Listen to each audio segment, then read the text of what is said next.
Good morning. How are you all doing today? Great. For those of you who are coming out Wednesday nights, I kind of want to apologize. We closed everything like everybody else did, and there was no snow. We will. Yeah, I'm glad there's no snow. We will be here Wednesday night, so we go with the school system, and that's about the only way you can do it. But so that's the way it is. It's a beautiful day out there today, though, isn't it? Now, has anybody heard, is the snow coming or not coming? No? Woohoo! Right? That's right. And for all of you who think you need an onion snow, go north. All right? We don't even need an onion snow.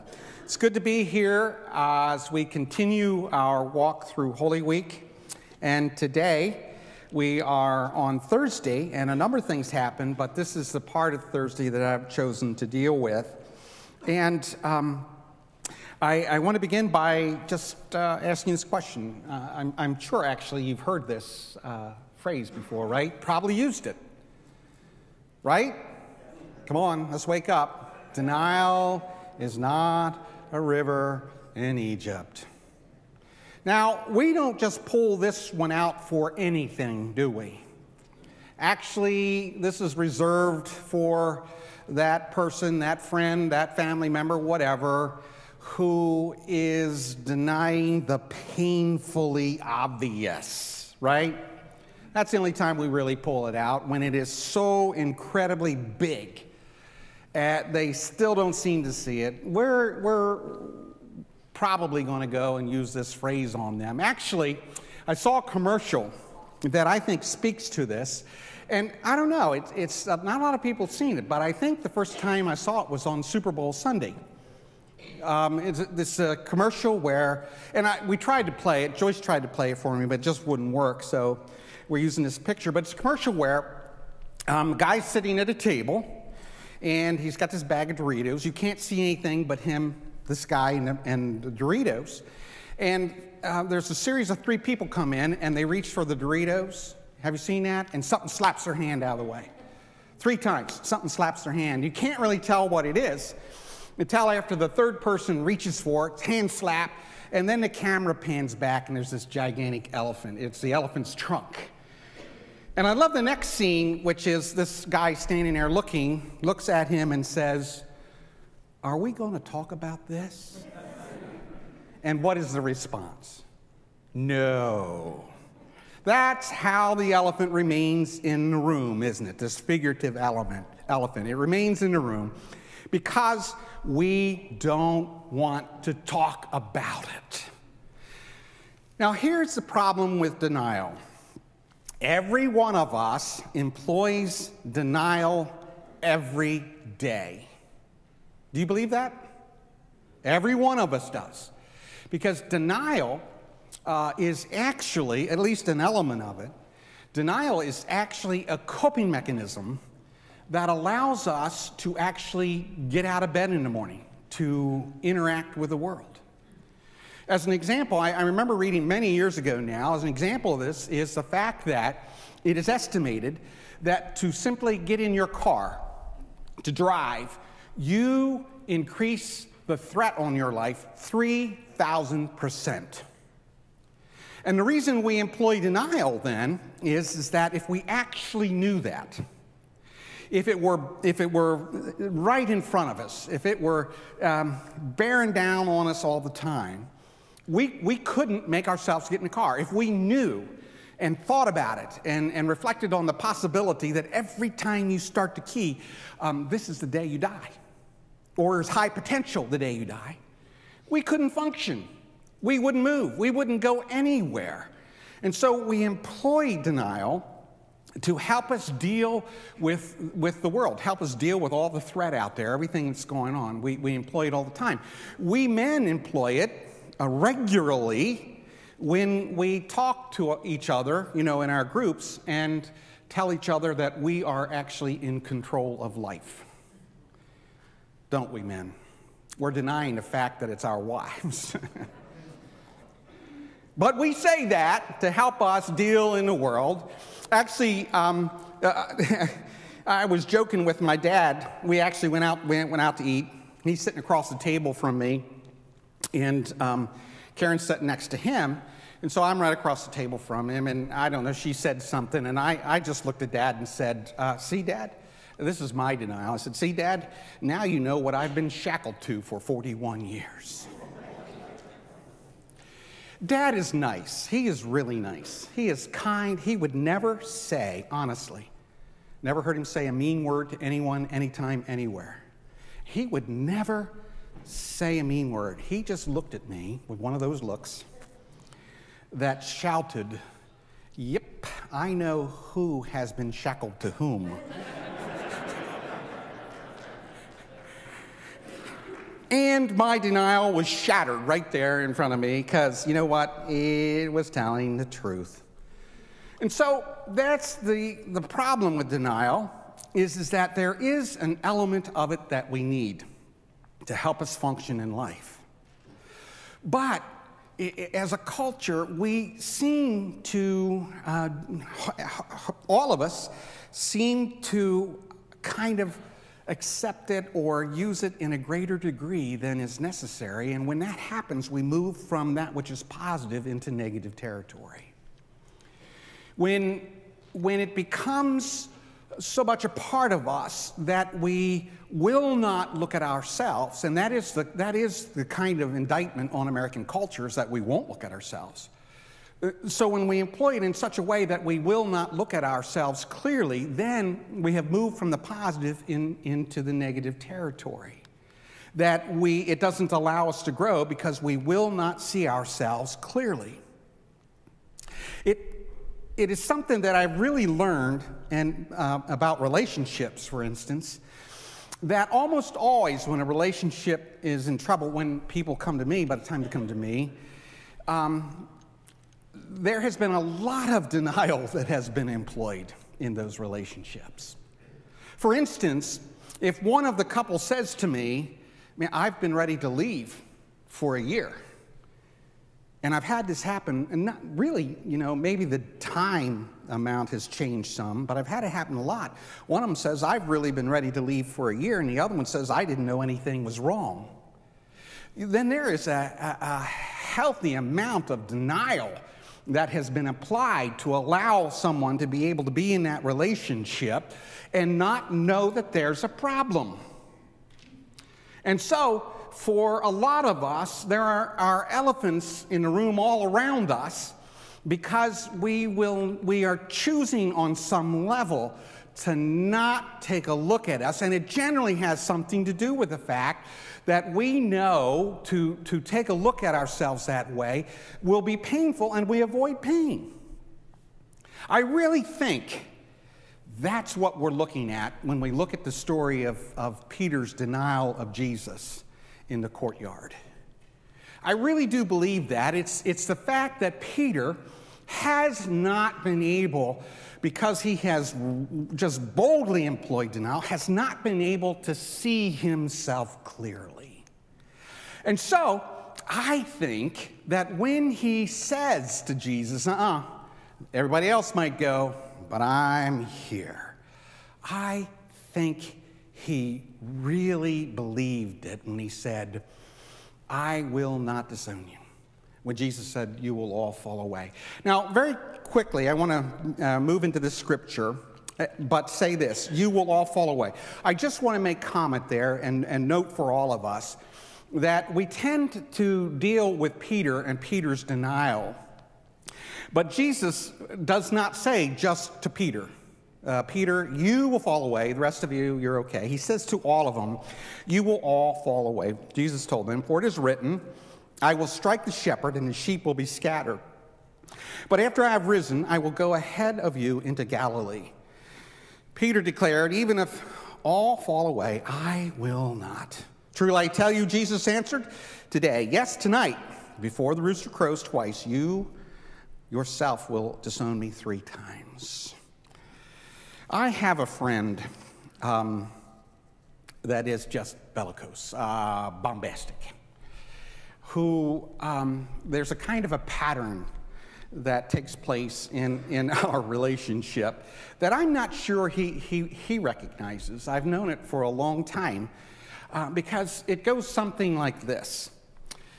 If in our sharing together, we're talking, if I lift up something that's happened, doctor didn't listen or had a problem with an insurance agent or whatever it was, some kind of difficulty, he always reminds me that he has a concealed carry permit and has his gun right here. And he always tells me, all I need is the name of your doctor and the address, and I'll go take care of it for you. And, just because he's unstable enough, I've never given him the name of the doctor and address. But at any rate, that's another story. Every time he tells me that, and on some level, I think he believes it. Or he will remind me that he grew up in Reading, went to school in Reading, and that a number of his friends, wink, wink, are connected. And he does not know to this day, well, he does not know at least this, that I grew up so far out in the country that I don't know what he means when he says connected. Connected to an outlet? I've connected myself to the fence around the pasture a couple of times, and what does he mean? I'm connected. But the truth of the matter is this. I've been with him. I've known him for a lot of years now. The truth of the matter is this.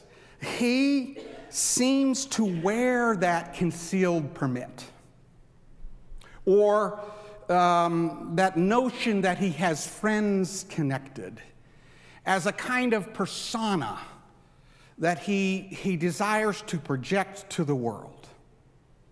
He seems to want the world to know that he is tough, he's hard, that he takes care of those kinds of issues, and you better watch out because I have a concealed carry permit.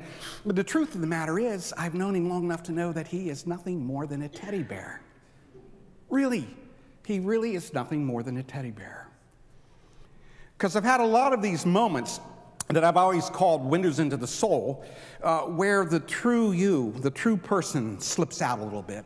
And generally, people who have a hard persona, generally they keep that window closed. They don't really want you to see who they really are.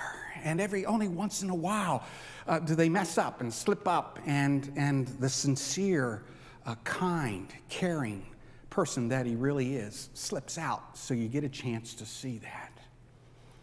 He doesn't know that while he tells me he's connected, he's not really connected to himself very well. But that stands as an illustration, according to those who study that stands, if you will, as an illustration for most of us.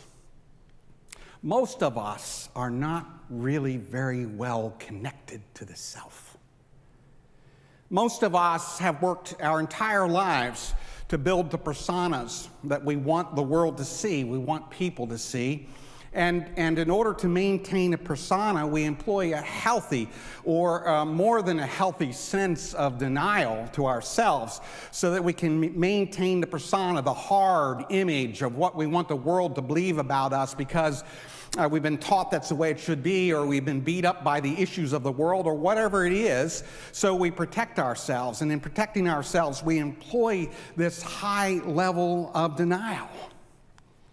And that, I do believe, is what Peter was doing. He had an image of himself that didn't allow to see himself very clearly, and so he doesn't seem to understand that bravery from a distance is really different than bravery up close and personal. I have a friend who, at some point in her life, before I met them, had been robbed. Someone broke into their house and they were robbed, and they were robbed at gunpoint. And it was a pistol. Now, I really don't know how I would react to that, but I think it wouldn't be all that great. A gun pointing at you with a real live bullet in it, that if the person sneezed or does something, they could pull the trigger and you're dead. They don't intend it. Doesn't matter, does it? You're still gone. And he told me the story that he was robbed at gunpoint, had the gun pointing right at his face. And later on, they caught the guy, and it went to court, and he was put up there in the court on the chair. And the defense attorney came to him and said, with a kind of smile on his face, said, "Can you identify this if this was the person?" And my friend said, "Nope. But I can identify the gun because the barrel was about that big around." Bravery up close is different than bravery from a distance. We're all brave from a distance. I remember all the time being asked if you were brave enough to follow Jesus, and I'll say a little bit more about that later, and we knew the answer. It was always yes. Bravery up close, whether it's looking at a gun or even if it's in a crowd of people where you're looking at someone face to face. And particularly if maybe you're in a group of people and you hold a different position than most of the rest of them hold, we know that bravery in that kind of group, face to face, is different than talking about what you will do when you're back in your house and safe. Sitting right in that group, a lot of us have some difficulty with bravery and even continue to hold our point in that setting. And I think that's where Peter was. From a distance, back in the upper room, in relative safety, I will never disown you. I will die with you. But up close and personal, face to face, when the situation is real, his bravery failed him. And it has an awful lot to do with the fact that he really didn't know himself that well. He really thought that he was brave. He really thought what he could do. He really thought what would happen. He really believed that about himself, but it wasn't true. That's what denial is. And it's interesting that Jesus has that incredible capacity and capability to actually see through the persona and to see the person behind it and to know something about Peter that he didn't know about himself. And so listen to Peter's response to Jesus. But Peter insisted emphatically, "Even if I have to die with you, I will never disown you." And all the others said the same. I will never disown you. Early in my career, this is a true story. Early in my career in St. Luke's, it's probably sometime in the first year, it's that early. I remember that a person came to me, and as he was shaking my hand, said, "I just want you to know, Pastor, I will support you as long as you do what I want."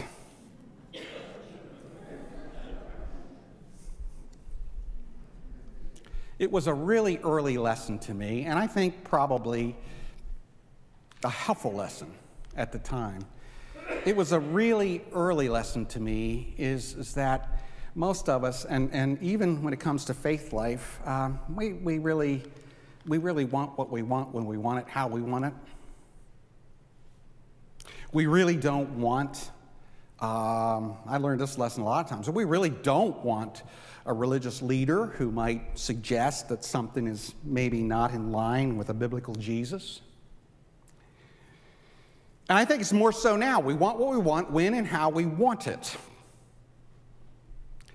And that includes, we want that over against this clear biblical Jesus. We saw last week, even in the outcasts, even with the group of the outcasts, when Jesus is the house of Simon the leper, and they break the bottle of nard, the perfume, and it is lifted up that that's a waste, and it should have been used for the poor. And what we see there is that in a real way, this is a critique about Jesus. For Jesus being who he is, should have understood that that was a waste of money. That this leader, if he's really the revolutionary leader, he would have known that, and they wouldn't have wasted that money. They would use that money for the poor. We see the fracture that takes place even in the community of Christ, the outcasts, the ones who have been thrown off by all the righteous people, the religious leaders, all of them. even within that little group, they wanted to paint Jesus the way they wanted him to be. They wanted Jesus to be who they wanted him to be. Even they could not follow the Jesus of God, the Jesus coming and offering in this kingdom of God, this new way of relating, this new way of thinking, this new way of acting. They did not want that, and they attempted to paint this Jesus that would be exactly like they wanted, and I think that there is plenty of evidence that we want to paint a Jesus the same way. We want to paint kind of a mellowed down Jesus. We want to paint a picture on the canvas of life that includes a Christ that does not expect much out of us. That does not expect, for us to actually die for the cause. A fair number of years ago, I remember preaching, it's long enough, I think it was the other sanctuary, but I don't remember for sure. I just remember the incident. A fair number of years ago to this community, religious community, I remember saying to them one day that, and for me to set this up, you need to know this, I do not like rap music. I'm sorry. I don't get it. I don't like it. I really don't want anything to do with it. It comes on the radio, I turn it really quickly. I do not like rap music. I like good old rock and roll. I don't even like country. You all who like country, right? There anybody who likes country in here? Wrong group. Actually, it doesn't matter. I don't like rap. So I said, I set it up. I don't like rap, but I said this. But I do believe this, and it's true today, that if there was evidence that changing the music from what we do to rap music, I would introduce and offer rap music in the worship service so that we might reach the generation that we are just not reaching. If there was clear evidence that that's what that would do, then that's what I would introduce. And it really was, that was just kind of a rhetorical statement, It was a throwaway line. But over the course of the next several weeks, I was reminded by quite a number of people of what they would do if I put rap music in here, and where I would go if they put rap music in here.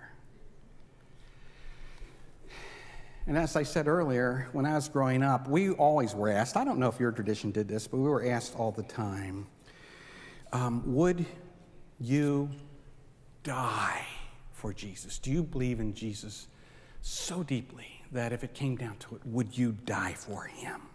And I knew the answer. I knew the correct answer. You know the correct answer too, don't you? What is the correct answer? Yes. We all know we would do it for the kingdom of God. Yes, we'll die for Jesus. We just won't allow rap music. Do you catch it?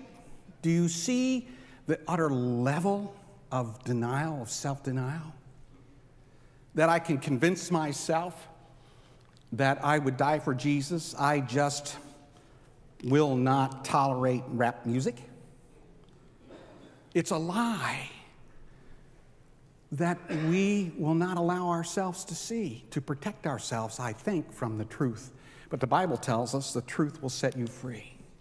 Actually, did something that I don't often do. I actually thought, I'm gonna Google that. I want to see who this quote is from. And I don't really know who Google is, but I Googled this. And the quote is longer. We like the part, the truth will set you free, but the quote is this, and if it's true, and it's on the internet, and what do we say? It's gotta be true, right? I hope it is. The quote is this: the truth will set you free, from President James A. Garfield, but it will make you miserable first. Wow. That is an incredibly powerful saying. Immediately, the rooster crowed the second time. Then Peter remembered the word Jesus had spoken to him. Before the rooster crows twice, you will disown me 3 times. And he broke down and wept. Emotional, psychological, spiritual growth does not happen without pain. I'm sorry. That is a fundamental truth. None of that emotional, psychological, spiritual growth, none of it can happen without pain.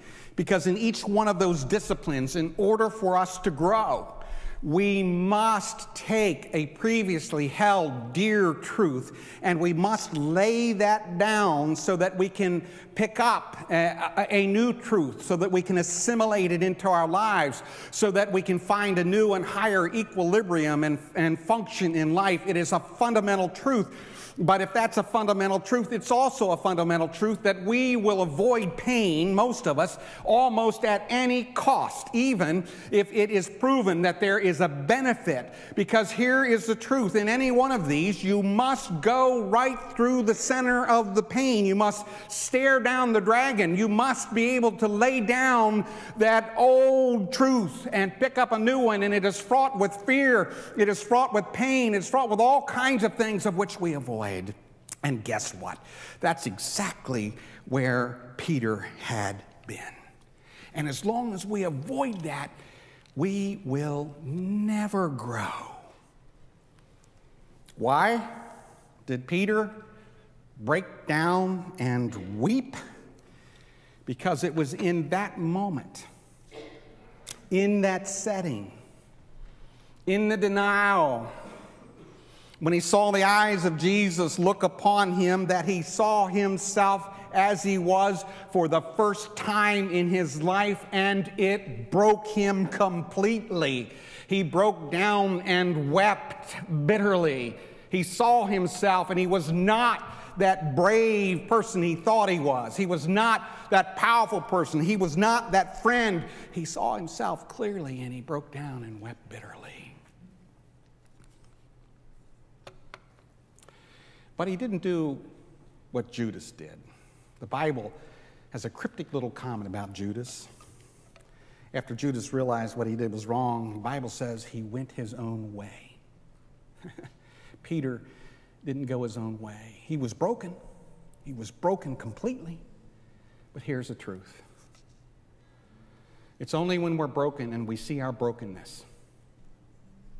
It's only when we're broken and recognize and own and embrace our brokenness. It's only there that we grow, whether it's emotional, psychological, and particularly spiritual. It's only when we're broken spiritually that God can get a hold of us and do incredible things. The question for us, and particularly in the season of Lent,